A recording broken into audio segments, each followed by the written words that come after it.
Dr. Brit Sharma, sir, is the professor and head of the Department of Gastroenterology. Sir is MD and DM in gastroenterology from AIMS. Sir's research interests are hepatitis B and chronic liver disease and non-alcoholic steatohepatitis. Sir has more than 100 publications to his credit in national and international journals. I welcome you, sir, and my personal thank you to you for all the help that you gave us in the organizing of this webinar, sir. So over to you, sir. First of all, I would like to thank ILVS, particular Professor Sivsreen, Dr. Umesh Kapil, who has included Indira Gandhi Medical College Shimla and Department of Gastroenterology for this very informative and valuable webinar on NASH, which is often ignored and very important disease, which ultimately patients present at last with dreaded complications. The job assigned to me to talk on diagnosis of NAFLD at different levels of healthcare system in India. Non-alcoholic fatty liver disease is an increased fat in the liver when this is more than 5%. And there is absence of significant alcohol intake, that is 30%, 30 gram per day in male and 20 gram in female. This is a diagnosis by exclusion and not by the inclusion. And recently there is debate whether to call MAFLD or NAFLD. As far as the epidemiology is concerned, the prevalence of the NAFLD is in the around globally around 25%, and from India in different series 9 to 32%. The prevalence is rapidly increasing, and this is increasingly emerging as the commonest cause for chronic liver disease and indication for liver transplant. As there are risk factors for NAFLD, this may be the obesity, insulin resistance, type 2 diabetic mellitus, and age and metabolic syndrome. But obesity is not the only risk factor. Some patients, they are lean, but they are metabolically unhealthy, and they may be presenting as NAFLD. So this is not only the obesity. Some patients, they are lean, BMI may be less, but they are metabolically unhealthy, and they are lean NAFLD. They can present with all the same complications as that of the NAFLD in the obese persons. If we see the progress of the from healthy liver to the NAFLD to NASH to cirrhosis to hepatocellular carcinoma, in healthy liver there are less than 5% of the fat, and this can progress in 15-30% of patients to non-alcoholic fatty liver disease. Then the fat is more than 5% of the hepatocytes. This can progress around 15% to the NASH. NASH means inflammation in the liver, steatosis. On histopathologically, there is ballooning and fibrosis in the liver. Whenever there is injury or inflammation in anywhere in the body, that ultimately heal with fibrosis formation, that is hardening of the organ, that is the cirrhosis, which occur in around 15 to 25% of patients. Some stages they are reversible, some stages they are not reversible if we intervene well in time. So if we don't intervene in time, this is the stages where we can intervene, whether by the lifestyle modification or with pharmacotherapy. Then we can reverse from NASH to NAFLD and from NAFLD to healthy liver if we intervene in this stage. If we don't intervene at this stage, then NASH can progress to cirrhosis, which is almost irreversible. At the main aim at this point will be to prevent the complications in the form of ascites, hepatocellular carcinoma, encephalopathy, GI bleed. So these are the late complications of the cirrhosis. Around 7% of the patient of cirrhosis, they can progress to the hepatocellular carcinoma. There are reports in the literature that some patient of NASH can progress directly from NASH to hepatocellular carcinoma without going to the stage of cirrhosis. So around 2 to 7% of the patient, they can progress from cirrhosis to hepatocellular carcinoma. And around 15 to 20% of the patient over 8 to 10 years, they can decompensate, as I've already told, that is the ascites, encephalopathy, GI bleed, around 15 to 20%, where we have to do the symptomatic treatment. And in hepatocellular carcinoma and cirrhosis, the only the treatment is the liver transplantation, or patient may die ultimately, or we can do the palliative treatment in these hepatocellular carcinoma. So, investigation for the diagnosis of non-alcoholic fatty liver disease, liver biopsy is the gold standard and only test to reliably quantitate hepatic steatosis, inflammation, fibrosis accurately. This is the gold standard, but this has got some limitations. This is most of the time now the non-invasive parameter, they have taken the lead for diagnosis on NFLD, because this biopsy has got the limitation that is cost is more, availability, invasive natures, and complications. Some patients, they may develop the complications during this liver biopsies, and this is recommended in only in select patients. Non-invasive methods to diagnose the NFLD, they are the ALT, SGPT. This is widely available, inexpensive, low sensitivity and specificity for NASH and fibrosis. By this we can monitor the response to therapy. Then the other non-invasive modality to diagnose the NASH is the ultrasound.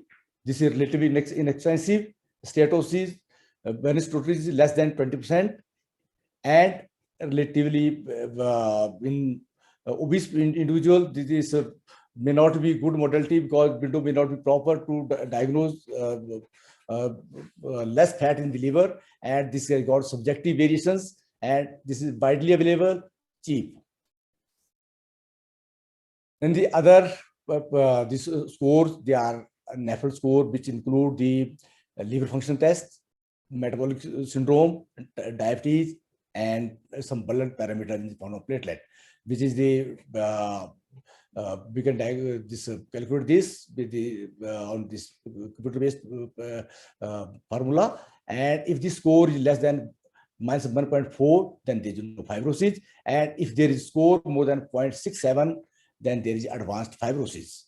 Then the other score to diagnose the NASH is the FIB-4 score.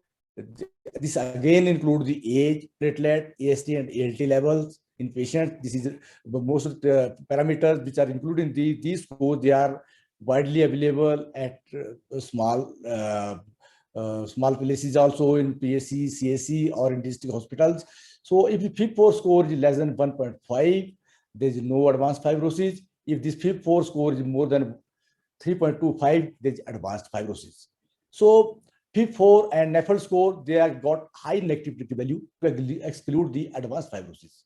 They perform well at excluding advanced fibrosis, may be confidently used for first line risk stratification to exclude severe disease.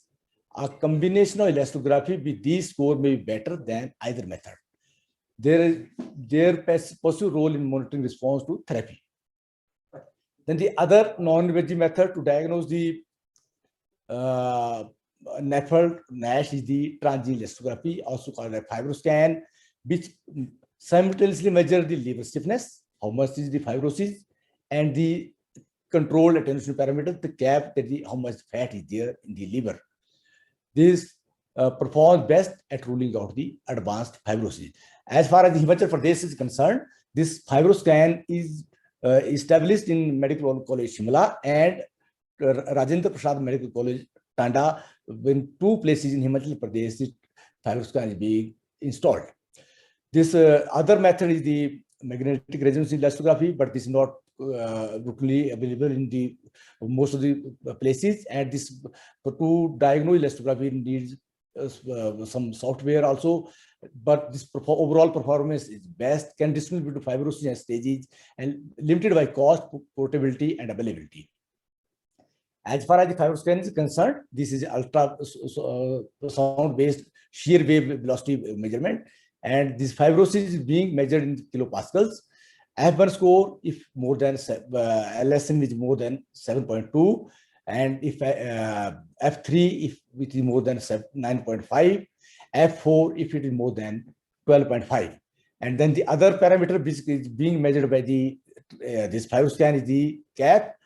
There are different methods. There is no standardization, but in most of the studies, the CAP, if it is more than 248 decibel per meter, this is the liver fibrosis, liver fat is around 11 to 33%.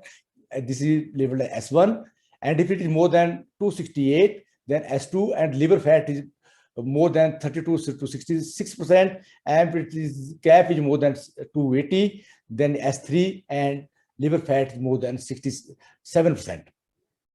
So who should be screened for NAFLD?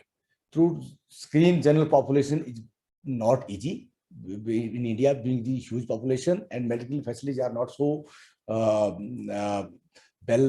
to screen all the persons, but there are high risk groups only to be screened, which can be screened easily at the subcenter level, PSC level, CSC level, or district hospital level.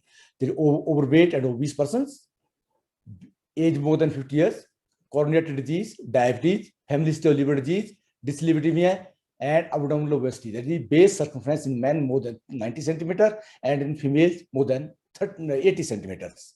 If these parameters are there, they are high risk group patients. They must be investigated for NAFLD, because NAFLD may not lead to mortality as such itself, but as far as the mortality is concerned, cancer, CAD is the number one mortality in patient on NASH, and cancer is the second, and NASH comes in the third. But the main pathophysiology in all these diseases is the NASH underlying. So CAD, cancer, and NASH comes in the third in patients on NAFLD. Then steps to diagnose NAFLD. The first step is to identify patients who should be screened for NAFLD. Second step is to diagnose NAFLD. Third step is to risk stratification to identify the individuals at risk of advanced fibrosis and referral of these patients to specialist care. So in the village level, there are ASHA workers. They can identify high-risk patients, as I was told, that the CAD patient, type 2 diabetes patient, dyslipidemia patients, patient with the history of chronic liver disease, and obese patients, and patient men with base circumference more than 90, and female with base circumference more than 80, and male with 90. At subcenter level, healthcare workers, they can validate the referred patient by ASHA workers and identify the risk factors. And at PSC level, our medical officers can validate the referral patients, identify high-risk individuals, identification of patients with deranged LFTs, and incidental steatosis on ultrasound if available at the PSC level. But in Himachal Pradesh, in PSC level, ultrasound is not available in most of the institutions. And in the stage 2, secondary level, and the community health center level, ultrasound for diagnosis. If there is no on ultrasound, there is no NAFLD or advanced disease, refer back to the community and to the ASHA workers to follow these patients. And if there is an NAFLD on the ultrasound, then further evaluation and risk certification is required. Then risk certification at stage 3, secondary care level, patient with ultrasound on NAFLD, perform LFT and CBC. Calculate NAFLD score and FIB-4 score.